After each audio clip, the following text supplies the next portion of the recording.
శ్రీరామ్ జై జై శ్రీరామ్. అందరికీ మనవి ఏంటంటే, మనం వినాయక చవితి చేసుకున్నప్పుడు చక్కగా వినాయకుడిని కొనేటప్పుడు సంతోషంగా కొంత మంచి పూజగా పూజ చేసుకుంటాం. వినాయక చవితి అయిపోయిన తర్వాత వినాయకుడిని తీసుకెళ్ళి మురికి నీళ్ళల్లో లేదా ఊర్లో ఉన్న పిచ్చి చెరువుల్లో పిచ్చి పిచ్చి కాలువల్లో ఎక్కడ పడితే అక్కడ పడేస్తూ ఉంటాం. లేదా డీజేలు గీజేలు పెట్టుకోం. కానీ అలా కాకుండా చిన్న మట్టి వినాయకుడిని కొనుక్కుంటే మనం ఇంట్లోనే ఇట్లా బకెట్లో మంచినీళ్ళు తీసుకొని వినాయకుడిని తీసుకెళ్ళి నీళ్ళలో వదిలిపెట్టేసిన తర్వాత వినాయకుడు ఎప్పుడైతే నీళ్ళలో శుభ్రంగా కరిగిపోయాడో అప్పుడు ఆ నీళ్ళని తీసుకెళ్ళి చెట్లలో వేయాలి.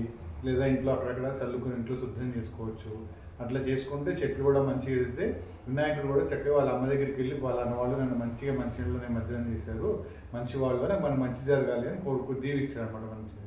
సో గ్రూప్ సభ్యులందరూ నాకు ఈ వీడియో చూస్తున్న అందరూ వినాయకుడిని చక్కగా ఇట్లా నీటిలో నేను చేసినట్టుగా చెయ్యండి. ఇంట్లో మట్టి వినాయకుడిని కొనుక్కోమని చెప్పేది అందుకే పెద్దల మాట వినాలి, పెద్దల మాట చదివినమాట.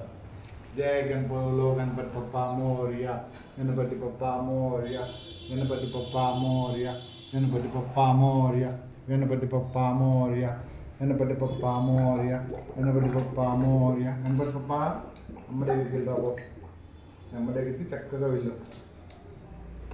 అయిపోయింది. చూసారా, గణపతి పప్ప చక్కగా నీళ్ళలో మునిగిపోయి కనిపిస్తున్నాడు.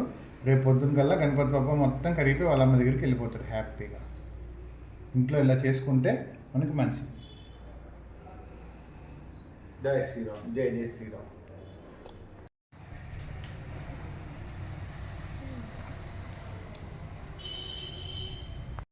ఇప్పుడే ఇందాక చెప్పాను కదా, వినాయకుడు నీళ్ళలో వేయగానే చక్కగా కరిగిపోతాడని. అదిగో చూడండి, వినాయకుడు నీళ్ళలో వేయగానే మట్టి ఎలా కరిగిపోతున్నది చక్కగా.